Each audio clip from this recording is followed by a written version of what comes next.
The hero's ascesis. Every desire that is revealed can arouse or increase a rival's desire. Thus, it is necessary to conceal desire in order to gain possession of the object. Stendhal calls this concealment hypocrisy.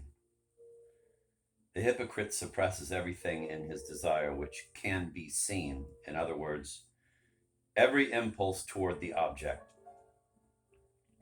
But desire is dynamic. It is almost identical with the impulse it provokes.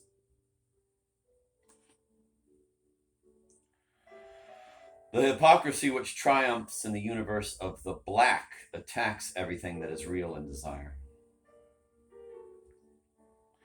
Only this concealment of desire, for the sake of desire, can act as the basis of a, quote, dialectic of master and slave, end of quote.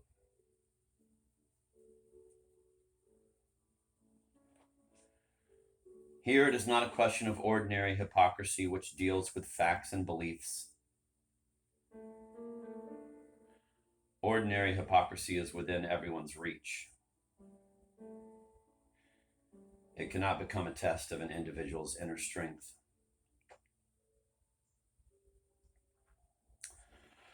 The two partners in mediation copy one and the same desire.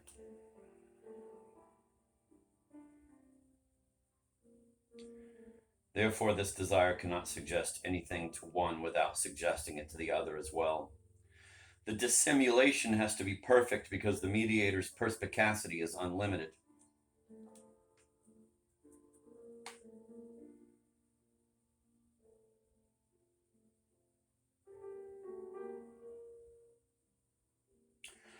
Thus, the author can no longer be content with describing gestures and repeating his characters' words. He must violate their consciousnesses, since words and gestures only lie.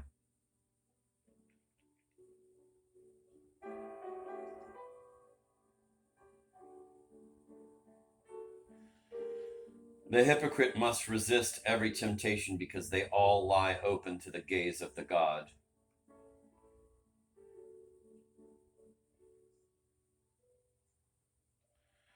The model disciple discerns the slightest movements of his disciple model. Like the God of the Bible, the mediator trieth the hearts and reins. Reins spelled R-E-I-N-S. The mediator trieth the hearts and reins. Hypocrisy for the sake of desire requires as much willpower as religious asceticism. It is a question of thwarting the same forces in both cases.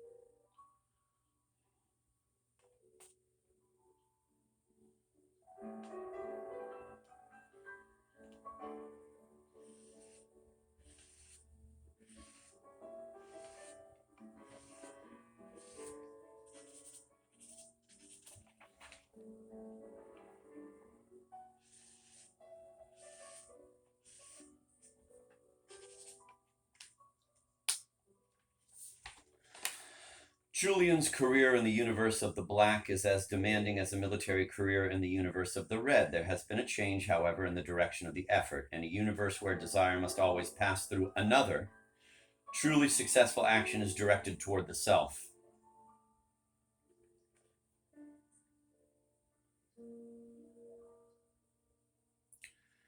It is totally interior. The fools in Verrières and elsewhere imagine that the little seminarian owes his brilliant rise in the world to chance or to Machiavellian calculation. But the reader who follows Stendhal in his penetration of Julian's consciousness must give up this simplistic view. Julian Sorel owes his success to a strange strength of soul which he cultivates with the passion of a mystic.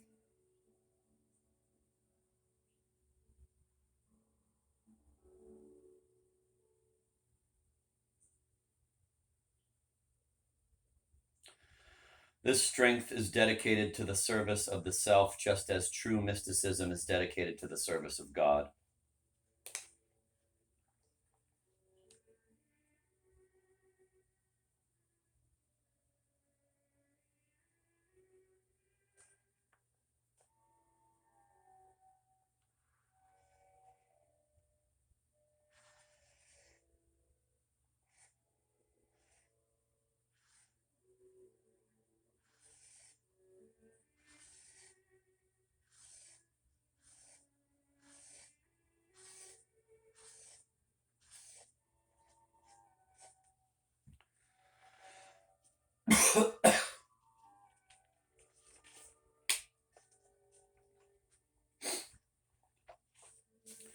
As a child, Julian Sorrell is already practicing ascesis for the sake of desire. I'm gonna break with tradition and look up that fucking word because I've never heard it fucking before. These fucking philosopher assholes. Ascesis. What the fuck?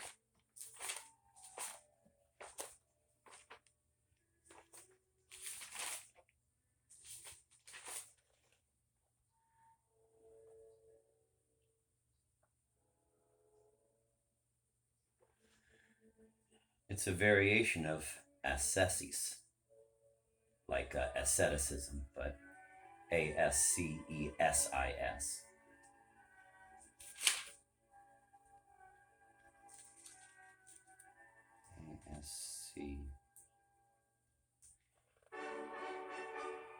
Ascesis. Self-discipline, asceticism, ascesis.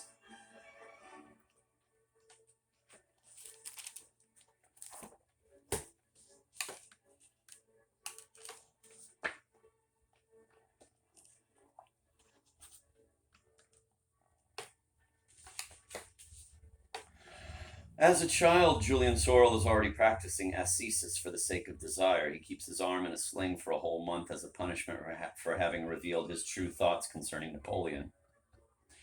The critics perceive the ascetic meaning of the arm in a sling, but they see in it only a character trait.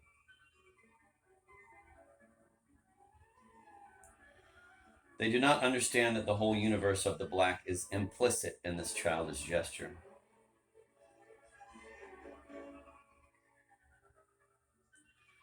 The arm in a sling is the ransom for one moment of frankness, one moment of weakness. At the other end of the novel, Julian's heroic indifference to Mathilde is the ransom for a second moment of frankness.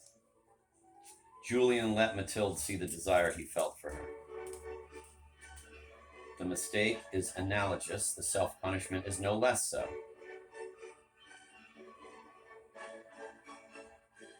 Every infraction of the code of hypocrisy is atoned for by an increase in ascetic dissimulation.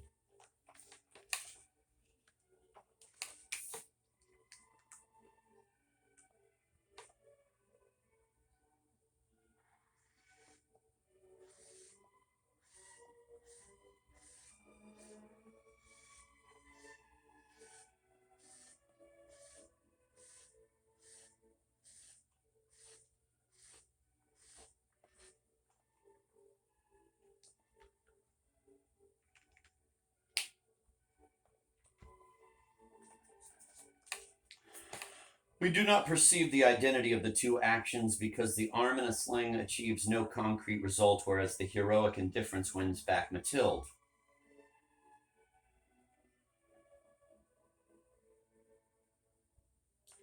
The arm in a sling seems irrational to us, but we see the feigned indifference as an amorous tactic.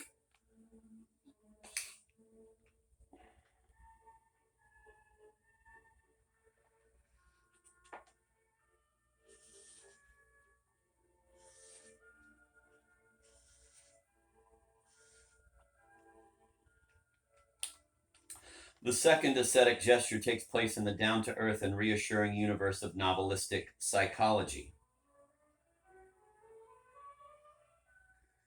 Julian's success makes us believe in the positive nature of his enterprise. We persuade ourselves without difficulty that the child's gesture is completely irrational, while that of the adult is a result of lucid calculation.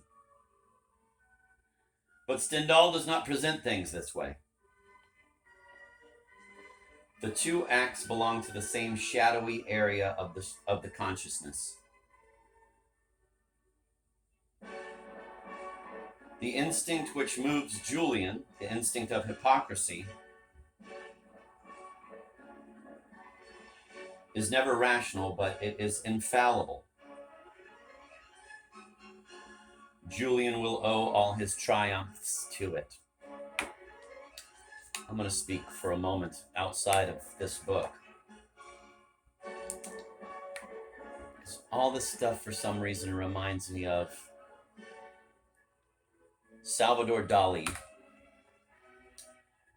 They say when he was 12 or 13 years old, let's say, in between classes at his school, he would set up a little table and he would put out a bunch of, let's say for the purposes of talking to United States citizens, he would put out 10-cent pieces. He'd put out dimes.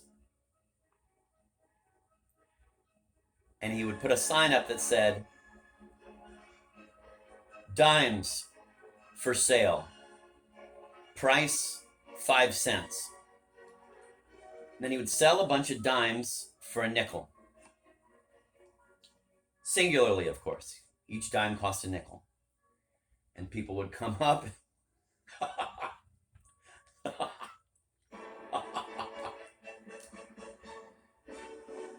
And they'd be very hesitant to buy the fucking dime for a nickel. Now, the most brilliant part of this Dalinian production was that after he sold the fucking dimes, each for a nickel, the people would kind of stand around. The people who had made such intelligent purchases would kind of stand around bewildered, like, what's going on here? Does he know something we don't know? And then Salvador Dali, of course, would sweep together all the nickels, sweep them into his briefcase, lock up the briefcase, fold up his table, all with a self-satisfied smile on his face, like, yep, another day of fantastic business has been completed.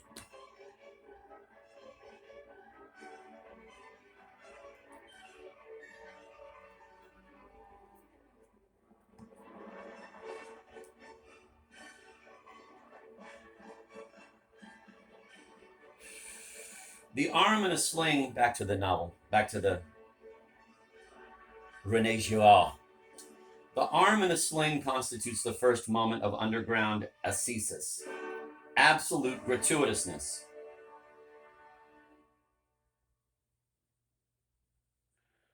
Moreover, this gratuitousness is inseparable from the very idea of ascesis. The winning back of Mathilde constitutes the second moment. Reward. To perceive the identity of the two acts is to pose the problem of ascesis for the sake of desire in its fullest sense.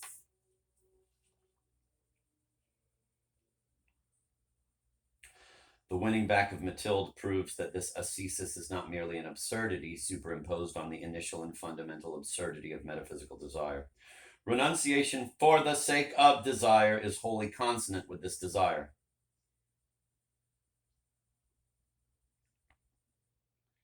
In internal mediation, it is precisely the mediator rival's desire which separates subject from object. But this mediator's desire is itself copied from the subject's desire. Ascesis for the sake of desire discourages imitation. Thus it alone can open the road to the object. Just as the mystic turns from the world in order that God may turn toward him and give him the gift of his grace, Julian turns away from Mathilde in order that Mathilde may turn toward him and make him the object of her own desire.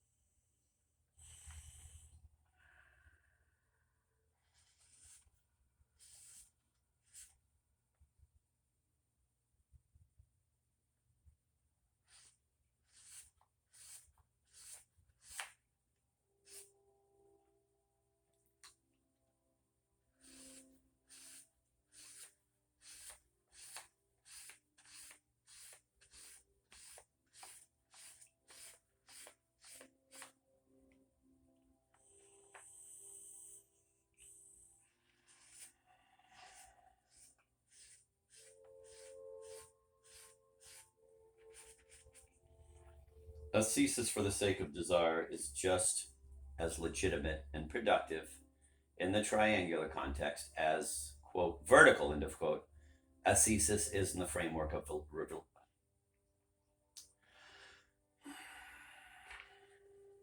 ascesis for the sake of desire is just as legitimate and productive in the triangular context as, quote, vertical, end of quote, ascesis is in the framework of religious vision.